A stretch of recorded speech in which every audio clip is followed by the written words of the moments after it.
അമ്മമാർ പെൺമക്കളെ വളർത്തുന്നത് രണ്ട് രീതിയിലാണ്. ഒന്ന്, തന്നെ പോലെ തനിക്ക് നിഷേധിക്കപ്പെട്ടതെല്ലാം അവൾക്കും നിഷേധിച്ചുകൊണ്ട്, താൻ പേടിച്ച സമൂഹത്തെ കാട്ടി അവളെയും പേടിപ്പിച്ചുകൊണ്ട്. എത്ര ദുർബലരും പാവങ്ങളുമാണ് അവരെന്നോ.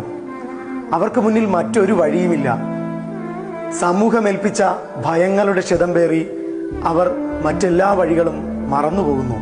രണ്ടാമത്തെ കൂട്ടം തനിക്ക് നഷ്ടപ്പെട്ടതൊക്കെ മകൾക്ക് നൽകുന്നു, അവൾക്ക് ചിറക് നൽകുന്നു, തനിക്ക് കളഞ്ഞുപോയ ആകാശം അവൾക്കായി ഒരുക്കി വയ്ക്കുന്നു. ഇഷ്ടമില്ലാത്ത പുരുഷനോടൊപ്പം ശ്വാസം മുട്ടി ജീവിച്ച് പ്രണയത്തിന്റെ ഭാഷ മറന്നതിനാൽ അവളോട് പ്രണയത്തിന്റെ ഭാഷ പഠിക്കാൻ പറയുന്നു. ഭർത്താവിനോട് ചില്ലിക്ക് കൈനീട്ടിയത് കൊണ്ട് മാത്രം അവളോട് ജോലി കിട്ടിയ ശേഷം മാത്രം വിവാഹം മതിയെന്ന് ഓർമ്മിപ്പിക്കുന്നു. ചിലപ്പോൾ വിവാഹം കഴിക്കണമെന്ന് പോലുമില്ല, സന്തോഷത്തോടെ ഇരിക്കാനെന്ന് അവളെ നിശബ്ദം പഠിപ്പിക്കുന്നു.